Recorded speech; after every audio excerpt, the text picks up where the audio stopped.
히브리서 2장 9절에서 13절. 오늘은 구원의 대장입니다. 히브리서 2장 9절에서 13절 말씀입니다.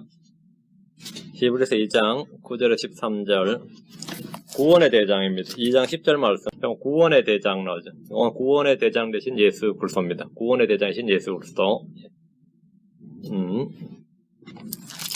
자, 오늘은 구원의 대장이신 예수 그리스도에 대해서 말씀을 전하겠습니다. 구원의 길, 구원의 복음, 구원의 은혜, 구원의 소망, 구원의 증표, 또 구원의 창시자, 또 구원의 뿔 등 구원에 대한 다양한 표현들이 많이 있는데 본문은 이제 구원의 대장이신 예수 그리스도를 증언하고 있습니다. 구원자이신 예수 그리스도는 구원을 받은 그리스도인들의 그리스도의 군사들의 대장이시고 이분께서 이 땅에서 영적 전쟁을 치르시기 때문입니다. 성도들은 구원의 상속자들로서 구원의 투구를 쓰고 구원의 대장을 따라 믿음의 선한 싸움을 싸워야 됩니다. 이 세상은 영적 전쟁터이지 놀이터가 아닙니다.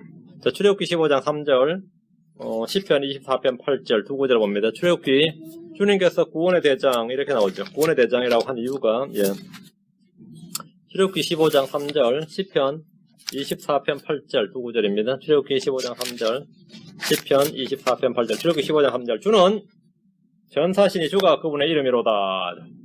주는 전사신이 주가 그분의 이름이로다. 주는 전사시다. 우리는 혈과 육에 대항하는 싸움이 아니라 영적 전투를 치는 그리스도의 군사들입니다. 그리스도의 좋은 군사들입니다. 하나님 앞에다 자신을 낮추고 마귀를 대적하면 승리는 거저 주시는 선물이 됩니다. 자, 시편 24편 8절, 시편 24편 8절, 시편 24편 8절.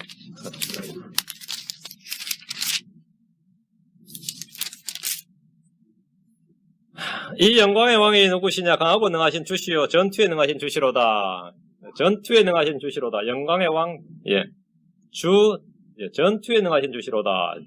주님은 전투에 능하신 주십니다. 대장이시다 말입니다. 마귀를 대적하고 죄와 싸우고 세상과 육신을 대적해서 싸우면 능히 이김을 주시는, 항상 이김을 주시는 분이십니다. 만이들이 구원을 받은 후에 패배하는 것은 구원의 대장이신 예수 그리스도에 대한 믿음과 영적인 깨달음이 없기 때문입니다. 구원을 받은 사람들에게 주님은 구원의 대장으로서 구원의 상속자들을 이끄시는 분이십니다. 히브리서 기자는 예수 그리스도를 단지 사람으로만 보는 동족 유대인들, 동족 히브리인들을 향해서 구약 성경을 열고 예수님이 누구신지를 증언하고 있습니다. 구약 성경에 기록된 말씀 속에 예수 그리스도의 증언들, 예수 그리스도에 관한 증언들이 있습니다. 이게 굉장히 중요합니다. 성경은 예수님이 그리스도란 강력한 증언과 증거를 담고 있습니다. 이미 역사에서 수많은 사람들이 예수님 누구인지 증언했지만 이방인이나 유대인이나 관계없이 그 무엇보다도 확실한 증거는 기록된 성경 말씀입니다. 성경 말씀의 증언이 가장 중요합니다. 동서고금을 막론하고 유대인이나 이방인이나 불신에 찬 수많은 사람들이 예수님은 결코 신이 될 수 없다. 예수님은 사람이지 결코 하나님이 될 수 없다. 예수님은 하나님일 수가 없다. 이렇게 주장을 합니다. 예수님을 종교 창시자거나 성인이나 위대한 삶을 산 사람으로서 추앙할 수 있다 할지라도 그가 결코 하나님일 수는 없다. 사람이지 하나님이냐 이거죠. 그래서 오늘날 대부분의 정통 유대인들이나 무슬림들이나 이교도들과 불신자들의 주장이며 논리입니다. 히브리서 기자는 예수님께서 하나님으로부터 태어난 하나님이 낳으신 아들이시고 하나님으로부터 태어난 사람이시다. 사람이 아니란 게 아니라 하나님으로부터 난 사람이다. 하나님이 낳으신 아들이라는 것을 시편 2편 8절을 인용해서 증언을 했습니다. 많은 이들이 예수님은 죽었기 때문에 그가 하나님일 수 없다고 주장하는데 히브리서 기자는 예수님이 왜 죽으셨는지를 성경을 통해 지금 증언을 하고 있습니다. 그게 2장 9절입니다. 예수님께서 고난을 받으시고 죽으시는 것은 그가 하나님이 아니라 일개 인간일 뿐이란 증거다. 이게 이제 유대인들의 주장이고 예수를 믿지 않는 유대인들의 주장이고 지금 히브리서의 주장은 예수님이 죽으셨다는 것은 그가 사람일 뿐이란 증거가 아니라 오히려 구약 성경에 기록된 증언을 성취하는 것이다. 히브리서 기자가 반복해서 예수님과 천사들을 비교하고 논쟁하는 것은 영적 존재들인 하늘의 천사들보다 뛰어난 사람이 누구였느냐 이거예요. 영적 존재들인 하나님의 천사들과 뛰어난 존재 말이에요. 그런 사람이 하나 있다면 그건 공자도 맹자도 아니다 이거죠. 소크라테스도 아니고 부처도 아니고 그가 누구냐 이거예요. 그는 하나님의 아들이시다. 그건 모든 유대인들도 동의하는 바다 이거예요. 이 땅에 천사들의 경배를 받을 만한 한 사람이 있다면 그건 누구였냐면 하나님 낳으신 아들을 하나님의 그리스도는 그 가능한 거다 말이죠. 즉 하나님의 그리스도 하나님 낳으신 아들을 좀 증언해야 되는데 히브리서 1장과 2장에서 자꾸 천사들과 자세히 비교하는 것은 구약 성경의 천사들보다 뛰어난 한 사람이 기록되어 있기 때문입니다. 구약 성경에 천사들보다 뛰어난 한 사람이 기록되어 그가 누구냐 하면 천사들에게 명령해서 그 사람에게 경배하라. 천사들에게 명령해서 경배하도록 경배 대상으로 지명된 한 사람이 있습니다. 구약 성경을 알고 믿는 사람들이라면 이 사실을 모르는 이가 없습니다. 사람들뿐만 아니라 하늘의 천사들까지도 경배해야 하는 한 사람이 있다. 히브리인들이라면 다 아는 거죠. 그 사람이 누구냐? 그는 모세가 말하길 나 같은 대언자라고 말한 사람이고 그는 하나님이 친히 낳으신 아들이고 그는 한 아이로 태어났고 하나님 주신 한 아들이십니다. 그는 여자의 씨고 아브라함의 씨고 다윗의 씨입니다. 그는 처녀가 수태하여 한 아들을 낳을 것이요 하면 그 이름이 임마누엘이라 불리리라 한 그분입니다. 다윗이 내 주여라고 부른 사람이며 다윗의 후손이면서 다윗의 뿌리인 사람입니다. 그는 이 세상에 들어올 때 천사들의 경배를 받은 사람입니다. 유대인들은 매주 회당에서 읽는 성경을 통해서 자신들 가운데 이런 사람이 올 것이라는 사실을 알고 있었습니다. 다만 그가 누구인지는 몰랐는데 이런 사람이 온다. 주님 이런 사람을 이 땅에 보내주신다. 그분을 일컬어서 뭐라고 불렀어요? 메시아 이렇게 불렀습니다. 그걸 메시아라고 불렀어요. 우리는 그가 누구인지 정확히 알고 있습니다. 예수 그리스도. 하나님께서는 친히 하늘로부터 음성으로 예수님이 자신의 아들이심을 증언하셨습니다. 침례 요한은 백성들이 다 참 대언자로 인정하고 그에게 나와서 물로 침례를 받았는데 그 요한이 대언자로서 공개적으로 유대 백성들 앞에서 예수님이 하나님의 아들이심을 증언했습니다. 예수님의 제자들은 예수님이 하나님의 아들이심을 듣고 보고 체험하고 증언했습니다. 예수님은 자신이 하나님의 아들이심을 선포하셨습니다. 예수님이 행하신 일들은 그분이 하나님의 아들이심을 증언합니다. 부활로 말미암아 이것은 입증됐습니다. 구약의 성경 기록들은 예수님이 하나님의 아들이심을 증언합니다. 자, 이와 같은 이 6가지의 증언이 있는데 성경에서 예수님이 하나님의 아들이심을 증언한 6가지 증언이 있는데 우리는 이 6가지 증언들 중에서 단 한 가지 성경 기록들의 증언만 가지고 예수 그리스도를 믿습니다. 단 한 가지. 하나님과 이렇게 친히 이는 내 사랑하는 아들이요. 이걸 우리 들은 적도 없고 침례자 요한의 선포를 들은 적도 없고 그렇죠? 예수님의 사도들이 직접 말한 걸 들은 것도 아니고 예수님의 음성을 직접 들은 것도 아니고 예수님이 죽었다 부활한 걸 본 것도 아닙니다.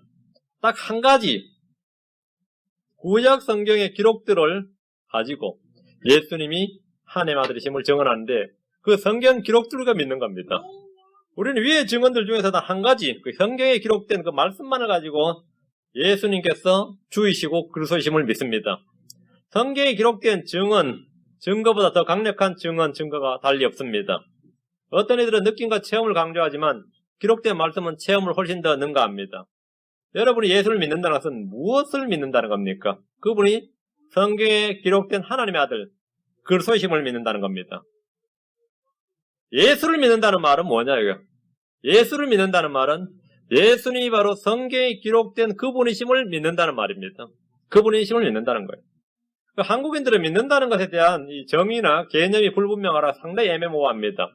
믿는 것이 무엇인지 무슨 의미인지 모르는 이들이 굉장히 많습니다. 그래서 국어사전이나 영어사전을 찾아보기도 하고 히브리어나 헬라어의 의미를 찾아보기도 하지만 속 시원한 답을 얻지 못하는 분들이 많이 있습니다. 믿음이 무엇이냐? 이런 것을 믿음이라고 하지 않겠는가라는 식으로 자기가 마음대로 믿음의 정의를 내리기도 합니다. 어떤 분은 자신의 체험이나 느낌을 믿음이라고 생각합니다. 어떤 분은 뭔가를 깨닫는 것을 깨달음을 믿음이라고 생각합니다. 어떤 분은 뭔가를 행하는 것, 또 율법을 지키는 것을 믿음이라고 생각합니다. 참으로 어리석은 생각들입니다. 그럼 예수를 믿는다는 것은 무엇을 말하는 것인가? 예수를 믿는다는 것은 뭘 말하는 것이냐? 예수님이 성경에 기록된 하나님이심을 믿는다는 겁니다. 성경에 기록된 바로 그분이심을 믿는다. 그게 예수를 믿는다. 예수님이 성경에 기록된 그 인물, 성경이 증언하고 선포하고 계속해서 말하고 있는 바로 그 인물, 바로 그분이심을 믿는다. 그것이 바로 예수를 믿는다는 말입니다. 그게 내가 예수를 믿는다는 말이에요. 예수를 믿는다는 것은 성경에 기록된 증언 없이는 믿는다는 게 성립할 수가 없습니다. 왜? 믿는다는 자체가 그분의 그 증언을 믿는 거기 때문에, 그 증언을 믿는 거기 때문에 예수를 믿는다. 그 증언, 그 인물이심을, 그 존재임을 믿는다는 겁니다. 예수님이 행하신 일들은 예수님이 바로 성경에 기록된 그분임을 증명하고 증언하기 위한 것들입니다. 우리는 성경을 통해서 예수님이 성경에 미리 기록하고 증언하신 분이심을 확신하고 믿습니다. 사도들이 그러했듯이, 제자들이 그러했듯이 우리는 예수님이 주요 그리스도이시고 하나님의 아들이심을 믿습니다. 믿음의 근거는 기록된 말씀입니다. 믿음의 근거는 기록된 말씀입니다. 믿음의 근거가 없는, 이 근거가 없는 믿음은 전혀 믿음이 아니고 그냥 자기 확신이나 종교적 신념이거나 뭐 그런 겁니다. 그건 성경적 믿음이 아닙니다. 성경에서 말하는 믿음이 아닙니다. 말씀은 믿음의 씨앗입니다. 자, 믿음의 근거는 뭐라고요? 하나님의 기록된 말씀이다. 믿음의 대상은 예수 그리스도입니다. 대상은 예수 그리스도입니다. 하나님의 말씀은 예수 그리스도를 증언하고 그분에게만 집중하고 있습니다. 예수님이 하는 다른 대상을 믿는다면 그 믿음도 역시 성경에서 말하는 믿음은 아닙니다. 거짓 믿음입니다. 믿음의 결말은 혼의 구원입니다. 믿음의 결말은 혼의 구원이다. 믿음의 선물, 믿음의 보상, 믿음의 결과는 혼의 구원입니다. 혼의 구원은 믿음으로 단번에 주어지는 하나님의 선물입니다. 구원은 믿음의 결말이지 믿음의 출발이나 과정이 아닙니다. 믿기는 하지만 구원을 알 수 없다. 죽어봐야 한다. 구원받기 위해 노력한다는 것은 다 거짓말입니다. 구원에 관한 한 믿음은 결말입니다. 영적인 삶에 관해서는 믿음이 출발이지만 구원에 관해서는 믿음은 결말입니다. 자, 본문을 보겠습니다. 지금 히브리서의 모든 기록은 하나님께서 대언자들을 통해 말씀하신 한 사람이 예수님이시다. 이 사실에 집중하고 그 진리를 증명하는 데 있습니다. 그 믿음을 믿지 않는 동족 유대인들에게, 히브리인들에게 알려주고 또 우리는 누구에게? 불신자들에게 증언하는 겁니다. 자, 9절 말씀, 히브리서 2장 9절. 다만 예수님을 보노라. 그분께서 죽음의 고난을 당하시려고 천사들보다 조금 낮게 되셨다가 영광과 존귀로 관을 쓰신 것은 하나님의 은혜로 말미암아 모든 사람을 위하여 죽음을 맛보려 하심이라. 그러나 우리는 예수님을 보노라 했습니다. 이 말씀은 예수님을 단지 일개 인간, 일개 사람일 뿐이라고 주장하고 믿는 이들에게 선포하는 사도의 증언입니다. 예수님은 목수의 아들이다. 예수님은 마리아의 아들이다. 예수님은 일개 사람일 뿐이다. 일개 사람일 뿐이다. 예수는 죽었다. 그리스도라면 죽지 않는다. 죽을 수 없다. 예수님을 하나님의 아들로 믿지 못한 이들은 한결같이 이런 주장을 합니다. 요한복음 12장 34절. 왜 유대인들이 하나님을 믿지 않았는지, 예수 그리스도를 믿지 않았느냐 하면 이 요한복음 12장 34절이에요. 예. 요한복음 12장 34절. 사람들이 그분께 응답하되 우리는 율법에서 그리스도가 영원히 거하신다고 들었거늘. 우리는 뭐라고? 율법에서 그리스도가 영원히 거하신다고 들었거늘 어찌하여 너는 이르기를 사람의 아들이 누구죠? 그리스도란 말이죠. 사람의 아들이 반드시 들려야 하리라 하느냐. 이 사람의 아들은 누구냐 하매. 그렇죠? 유대인들은 어떻게 들었다고 율법에서? 그리스도는 영원히 거한다고 들었다 이거죠. 영원히 거한다고 들었다. 응? 이것이 유대인들이 예수님을 그리스도라고 믿지 않는 성경적 근거입니다. 예수님께서 죽으신 것은 그가 단지 사람이요 그리스도가 아니기 때문이라는 겁니다. 그런데 지금 히브리서 기자가 하는 말이 예수님께서 죽으신 것은 그가 단지 사람이요 그리스도가 아니기 때문이 아니다. 그리스도이시기 때문에 성경 기록대로 죽으셔야 된다. 그리스도는 죽지 않는다. 죽을 수 없다는 신학은 도대체 어디서 나온 겁니까? 예수님은 자신을 대성물로 주러 오셨습니다. 죽으러 오셨다는 말입니다. 율법에서 모든 희생물들, 피와 죽음은 모두 그리스도에 관한 것입니다. 요한복음 3장 14절에 모세가 광야에서 뱀을 든 것 같이 사람의 아들도 반드시 들려야 하리니 이렇게 말합니다. 또 고린도전서 15장 3절 4절에도 고린도전서 15장 3절 4절에도 내가 또한 받은 것을 무엇보다 먼저 너에게 전하였노니 그것은 그 성경 기록대로 그리스도께서 우리의 죄들을 위해 죽으시고 묻히셨다가 성경 기록대로 셋째 날에 살아나시고, 성경 기록대로라는 말은 뭐냐? 죽으셔야 되는 거예요. 그게 바로 성경 기록대로입니다. 성경 기록대로. 예수로의 죽음은 실수나 사고가 아닙니다. 성경 기록대로입니다. 예수님은 죽음의 고난을 당하시려고 천사들보다 조금 낫게 되셨습니다. 사람이기 때문에 죽었다. 죽었기 때문에 사람이지 그리스도가 아니란 주장을 하는 히브리인들에게 그것이 아니라 고난을 받고 죽기 위해 사람이 되셨다. 이렇게 말합니다. 이런 주장은 예수님의 제자들이나 추종자들이 만들어낸 주장이나 논리가 아닙니다. 대언자들이 미리 기록한 성경의 증언이다. 성경에 있는 증언이란 겁니다. 그리스도는 육신을 입고 사람으로 오셨습니다. 종의 형체를 입으셨습니다. 하나님의 아들이신 분께서 그렇게 하신 것은 죽음의 고난을 당하시려고 그렇게 하신 겁니다. 예수님은 부활을 통해 하나님의 아들로 권능있게 드러나셨습니다. 영광과 존귀로 관을 쓰신 것은 그분이 주요 그리스도의 심을 선포합니다. 자, 다시 9절. 모든 사람을 위하여 죽음을 맛보려 함이라 하심이라. 이 9절은 켈빈주의자들이 켈빈주의자들의 그 제한 속죄론을 한 방에 무너뜨린 말씀입니다. 그 제한 속죄나 구원 예정이라는 거짓 교리는 너무나 널리 퍼져 있지만 성경은 모든 사람을 위하여 이렇게 말합니다. 모든 사람을 위하여. 그렇죠? 예수님은 모든 사람을 위하여 죽으셨습니다. 모든 사람을 위하여 죽으셨다. 자, 고린도후서 5장 14, 15절. 고린도후서 5장 14, 15절. 고린도후서 5장 14, 15절.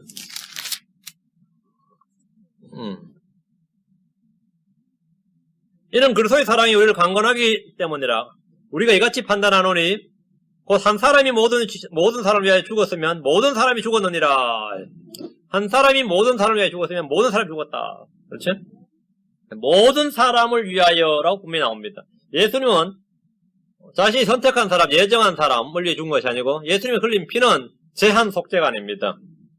제한 속죄가 아닙니다. 모든 사람을 위하여 이렇게 분명히 기록되어 있습니다. 자, 15절. 그분께서 모든 사람을 위하여 죽으신 것은 모든 사람을 위하여 죽으셨다. 이렇게 되어 있습니다. 주님은 선택받은 자나 예정된 자들 위하여 피 흘려 죽으셨다는 거짓말쟁이들 앞에서 우물쭈물하지 말고 여러분 성경 구절들을 분명하게 살펴서 펴서 보여줘야 됩니다. 그런 사람들과 논쟁할 필요도 없이 그냥 단순하게 주의 말씀을 보여주면 됩니다.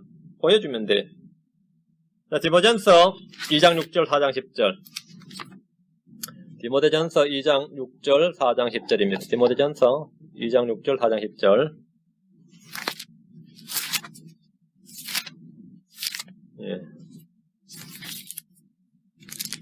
그분께서 정하신 때 정언을 받기 위해서 모든 사람을 위한 대성물로 자신을 주셨느니라. 모든 사람을 위한, 분명히 이렇게 되어 있습니다. 그렇죠? 모든 사람을 위한, 여기, 예. 논란의 여지가 전혀 없습니다. 주님께서는 모든 사람을 위하여 죽으셨습니다. 모든 사람을 위하여 죽으셨습니다. 4장 10절 뒤로 합니다. 이런 까닭에 우리가 수고하고 치욕을 당하나니 이는 우리가 살아계신 하나님을 신뢰하기 때문이라. 그분은 모든 사람의 구원자시요 특히 믿는 자들의 구원자시니라. 해보면 주님은 모든 사람의 구원자시다 이렇게 나옵니다. 모든 사람의 구원자시니라. 주 예수 그리스도는 유대인들만의 구원자가 아닙니다. 선택한 자, 자신의 선택한 백성들만의 구원자가 아니에요. 모든 사람의 구원자입니다. 디도서 뒤로 와서 2장 11절. 디도서 2장 11절. 특히 믿는 모든 사람들의 구원자시니라. 디도서 2장 11절. 구원을 가져다 주신 하나님의 은혜가 모든 사람에게 나타나. 모든 사람에게 나타났다. 이런 구절들은 마음에 기억해 두시고 성경에 표시를 해뒀다가 온유함으로 오류를 바로잡아 줄 수 있어야 됩니다. 싸우라는 말이 아니고 온유함으로 오류를 바로잡을 수 있어요. 자, 10절입니다. 자신을 위해 모든 것을 존재하게 하시며 또 자신으로 말미암아 모든 것을 존재하게 하시는 그분께서 많은 아들들을 영광으로 데려가시는 일에서 그들의 구원의 대장을 고난들을 통해 완전하게 하심이 합당하도다. 자신을 위해 자신으로 말미암아. 이 구절은 모든 철학의 주제와 목적의 해답입니다. 사람의 존재 이유와 목적을 고민하는 모든 이들은 종교나 철학에서는 답을 얻을 수 없습니다. 만물은 예수 그리스도를 위해 존재합니다. 만물은 예수를 존재합니다. 만물은 예수 그리스도로 말미암아 존재합니다. 실존하는 모든 것의 목적과 원인이 예수 그리스도입니다. 자신이 왜 이 땅에 살게 되었는지, 무엇을 위해 이 땅에 살고 있는지 모른다면 본문의 이 말씀을 보시기 바랍니다. 존재하는 모든 것은 예수님으로 말미암습니다. 존재하는 모든 것은 예수님을 위하여 있습니다.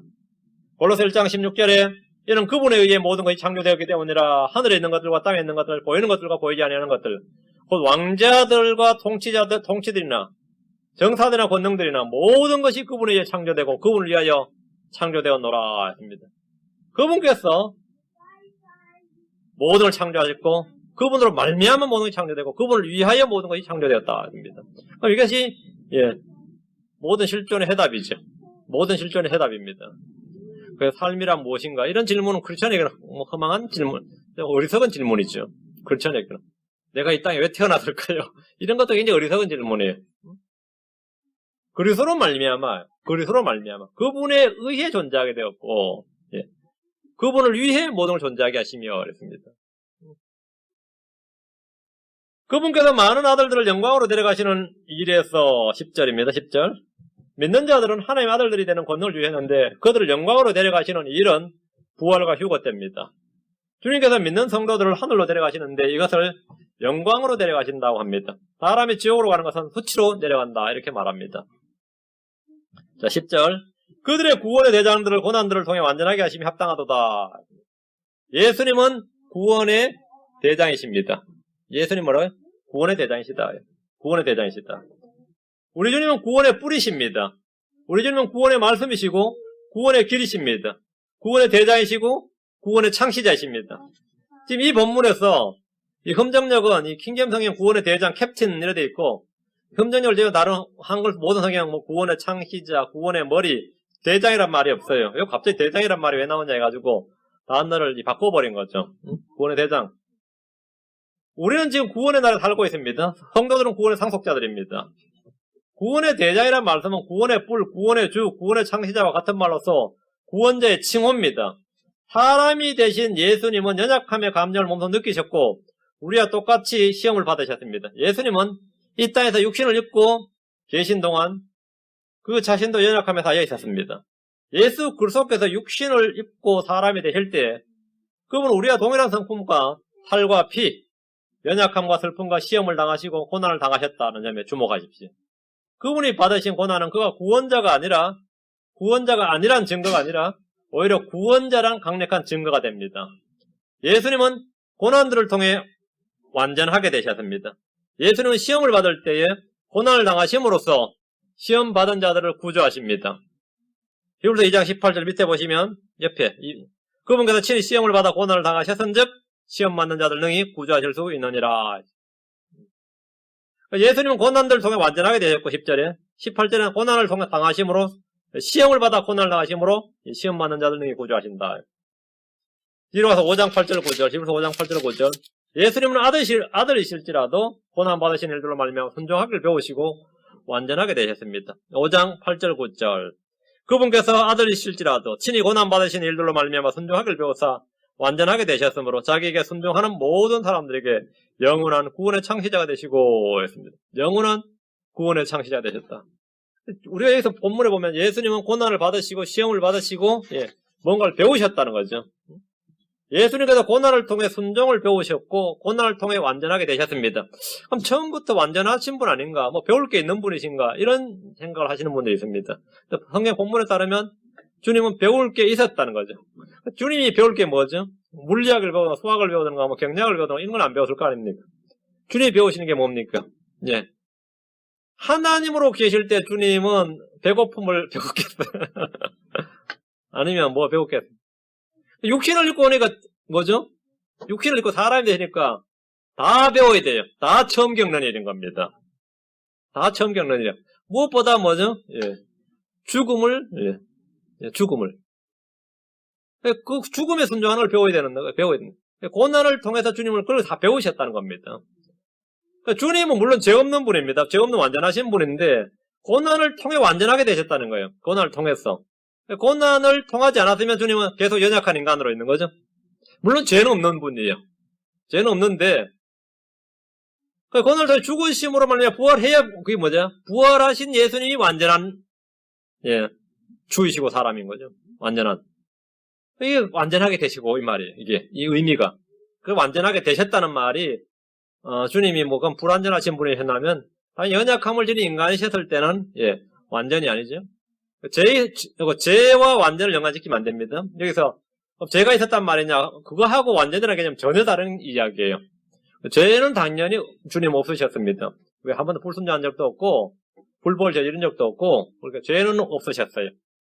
죄가 없으셨다고 해서 완전하셨나? 그건 아닙니다. 완전이란 것은 고난을 통과하고 시험을 통과해서 의롭게 되는 겁니다. 아담은 완전했나고 완전했다, 그런 건 아닙니다. 아담이 죄가 없었다 이거죠. 그러나 시험을 당했을 때 그 시험을 이겨야 의롭게 되고 완전하게 됩니다. 시험을 이겨야. 예수님은 시험을 당하시고 고난을 받아봐야지 완전한지 안 완전한지 알 수 있는 거죠. 불완전한지. 그 주님은 시험을 받으시고 고난을 당하시고 이 모든 일에서 다 순종함을 통해서 뭐라고요? 배우시고 이기시고 통과하심으로써 완전하시게 되셨다. 이렇게 겁니다. 다시 히브리서 2장 11절. 거룩히 구별하시는 분과 거룩히 구별된 자들이 다 하나에서 났으니 이러한 까닭에 그분께서 그들을 형제라 부르기를 부끄러워하지 아니하시고. 거룩히 구별하시는 분은 예수 그리스도이십니다. 거룩히 구별된 자들은 크리스천들입니다. 다 하나에게서 났으니 이란 말씀은 하나님 한 분에게서 난 것을 말합니다. 예수님은 하나님에서 처음 나신 분이고 크리스천들은 하나님이 낳으신 아들들입니다. 우리는 하나님에서 태어난 자들입니다. 예수 그리스도와 그분을 믿는 자들은 형제들입니다. 로마서 8장 29절에 그분께서는 자신이 미리 아신 자들 또한 예정하사 자신의 아들의 형상과 같은 모습이 되게 하셨나니 이것은 그분이 많은 형제들 가운데서 처음 난 자가 되게 하려 하심이니라. 많은 형제들 가운데 처음 난 자. 예수님은 많은 형제들 가운데 처음 난 자입니다. 주님은 크리스천들을 형제라 부르시고 친구들이라 부르십니다. 우리는 모두 그리스도 안에서 새 사람이고 새로운 창조물이기 때문에 주님은 그들을 형제라 부르기를 부끄러워하지 않으십니다. 다 하나님에서 났으니 있는데 하나님이 낳으신 아들 독생자가 있고 하나님에게서 난 자들이 있습니다. 야고보서 1장 18절, 베드로전서 1장 3절, 요한일서 5장 1절, 세 구절을 봅니다. 야고보서 1장 18절. 그분께서 자신의 뜻에 따라 진리의 말씀으로 우리를 낳으셨으니, 여기 그분께서 우리를 뭐라고? 낳으셨으니, 뭘로? 말씀으로. 그분께서 자신의 뜻에 따라 우리를 낳으셨다. 우리는 태어난 자들이죠. 주님은 낳으신 분입니다. 아버지입니다. 그래서 주님은 아버지십니다. 성경에 보면 그렇게 기록되어 있습니다. 다음 베드로전서 1장 3절. 하나님과 우리 주 예수 그리스도의 아버지를 찬송하려다. 그분께서 자신의 풍성하신 긍휼에 따라 죽은 자들로부터 예수 그리스도를 부활하게 하심으로 우리를 다시 낳으사. 산소만 이렇게 하셨으며, 여러분 우리를 다시 낳으사. 그분께서 우리를 낳으셨다 했습니다. 성도들은 하나님 낳으신 아들입니다. 이러합니다. 요한일서 5장 1절. 요한일서 5장 1절입니다. 누구든지 예수님께서 그리스도이심을 믿는 자는 하나님에서 태어났으며 낳으신 그분을 사랑하는 자마다 그분에서 난 자도 사랑하느니라. 난 자도 사랑하느니라. 여러분 하나님에게서 태어났으며 나오죠. 예수님께서 그리스도이심을 믿는 자는 하나님에게서 태어난 자입니다. 우리 주님은 사람의 거듭남, 즉 성령에서 나야 하나님의 왕국에 들어갈 수 있고 볼 수 있다고 말씀하셨습니다. 자, 다시 히브리서로 갑니다. 12절. 이르시되 내가 주의 이름을 내 형제들에게 밝히 보이고 교회 한가운데서 노래로 주를 찬양하리다 하시매. 이 구절은 시편 22편 22절을 인용합니다. 시편 22편으로 갑니다. 22절. 시편 22편은 메시아의 고난장입니다. 메시아의 고난장이에요. 근데 22절에 보면 내가 주의 이름을 내 형제들에게 밝히 말하고 회중의 한가운데서 주를 찬양하리이다 했습니다. 회중의 한가운데서 주를 찬양하리이다. 구약에서는 회중의 한가운데서라고 했는데 지금 신약에서는 교회의 한가운데서 이렇게 말합니다. 그렇죠? 구약에서는 이스라엘 회중이 주님의 형제라고 불렸습니다. 신약에서는 교회가 내 형제들이라고 불립니다. 이스라엘은 유대인이라는 혈통 민족적으로 주님의 형제들입니다. 크리스천들은 성령으로 말미암아 주님의 형제입니다. 주님께서 구약에서 말씀하신 내 형제들, 회중들은 믿음으로 말미암아 신약에서 크리스천들이 되어야만 합니다. 주님은 공생의 사역 기간 중에 제자들을 내 양들, 친구들, 제자들이라 부르셨지만 부활하셨을 때 곧바로 제자들 걸어 내 형제들 이렇게 부르셨습니다. 마리아가 예수님을 부활을 처음 목격했을 때 너는 가서 내 형제들에게 말하기를 이랬어요. 그 제자들이 뭐 갈릴리로 가라고. 그렇게 전화를 할 때 내 형제들에게 말하고 내 제자들에게 내 종들에게 내 친구들에게 그렇게 않고 내 형제들에게 부활하자마자 제일 처음에 주님께서 이 제자들에 대한 호칭이 뭐냐면 내 형제들이었습니다. 내 형제들. 주님은 자신을 버리고 떠난 제자들을 걸어서 이 배신자들 그러지 않고 내 형제들에게 가서 이렇게 말씀하셨습니다. 모든 크리스천들은 그분의 형제들입니다. 모든 크리스천들은 그분의 형제들입니다. 시편 22편 펴놓으셨죠? 30절 31절 한 씨가 그분을 섬기리니 이분 여기다 몇 줄 한 씨가 그분을 섬기리니 주께서 그것을 한 세대로 여기시리라.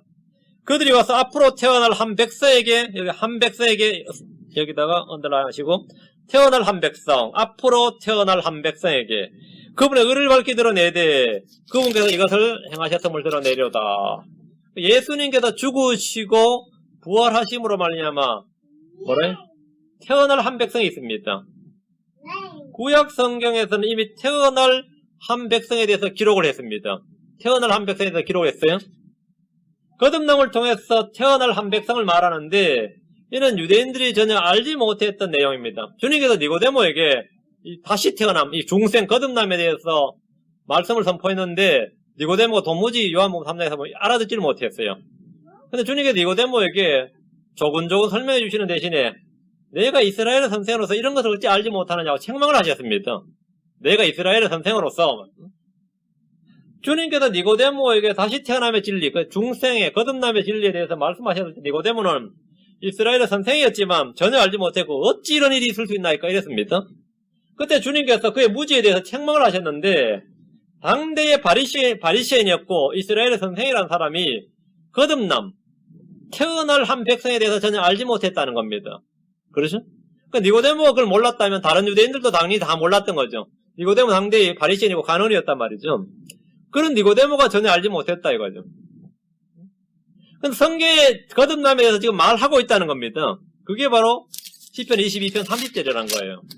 30절 31절이란 말이죠. 앞으로 태어날 한 백성에 대해서 분명히 말했는데 너희는 다시 태어나야 된다는데 왜 이렇게 못 알아듣느냐는 거죠. 당시 유대인들은 자신들이 다시 태어나야 할 백성, 다시 태어나야 할 대상이라는 사실은 전혀 염두에 두지 않았습니다. 알지 못했습니다. 율법사들이나 서기관들이나 바리새인들이나 제사장들이나 누구도 이런 진리에 대해서 무지했습니다.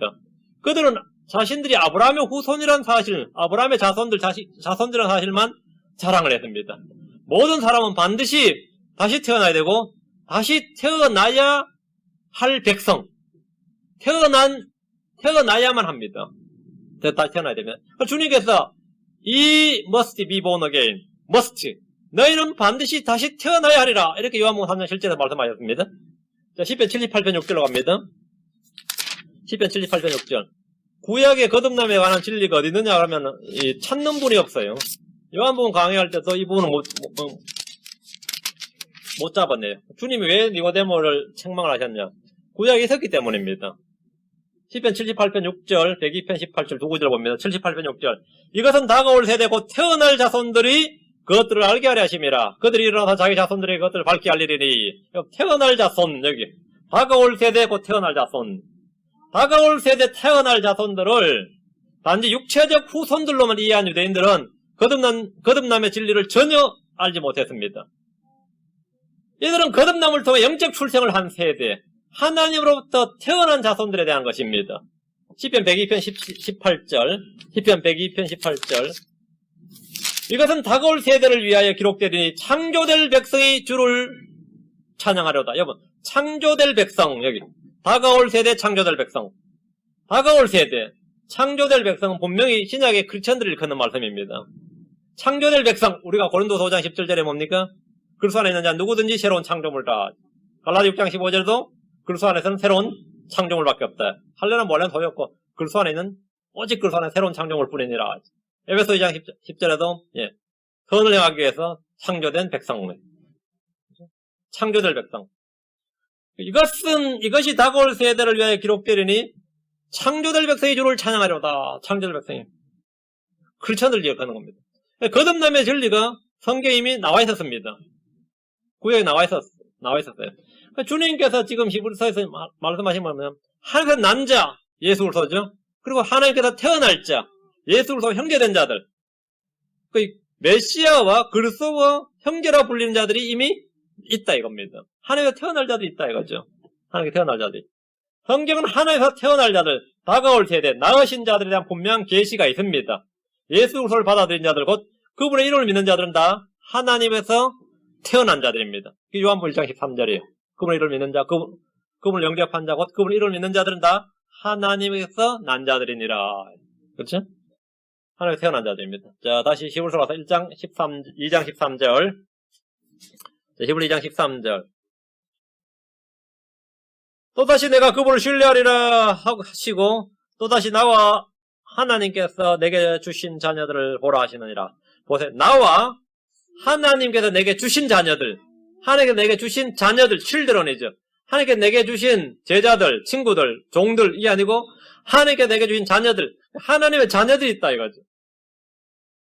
하나님의 자녀들이라 불리는, 하나님으로부터 태어난 자들, 하나님의 아들들이 있다 이거예요. 하나님의 아들들이 있다.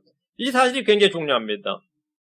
이 부분. 요거는 이사야 8장 17절, 18절 앞으로 갑니다.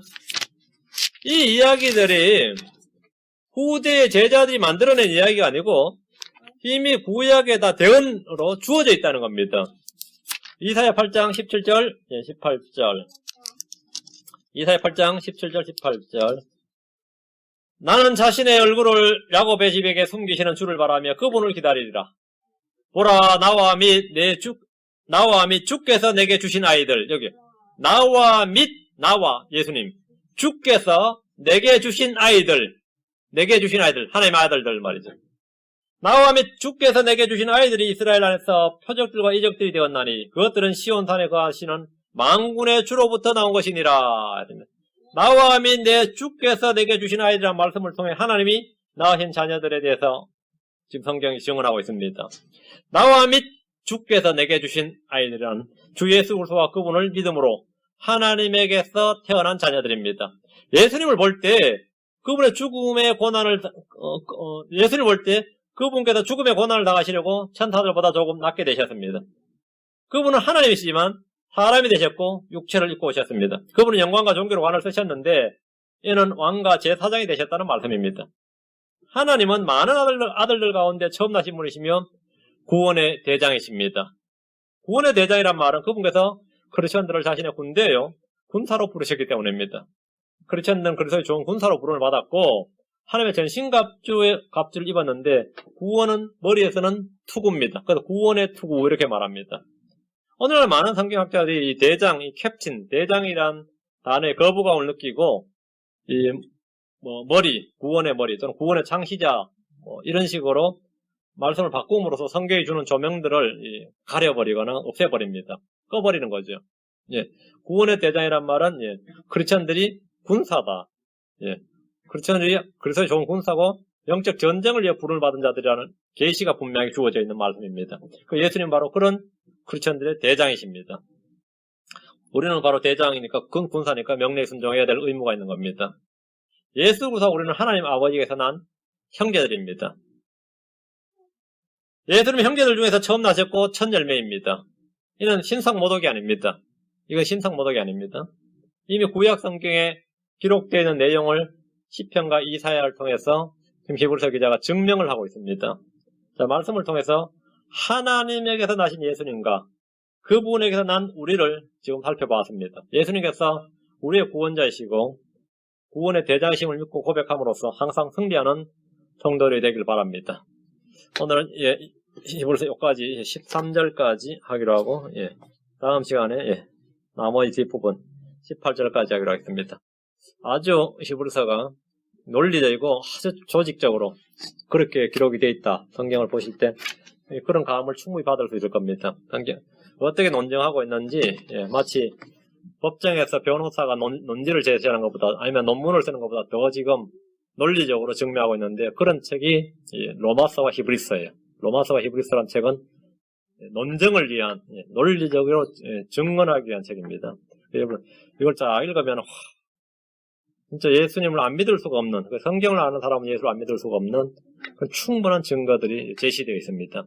크리스천들이 꼭 공부를 해야 되죠. 크리스천들은 이 히브리서를 꼭 공부해야 되는데 그것은 바로 이런 특징이 있기 때문입니다. 기도합시다.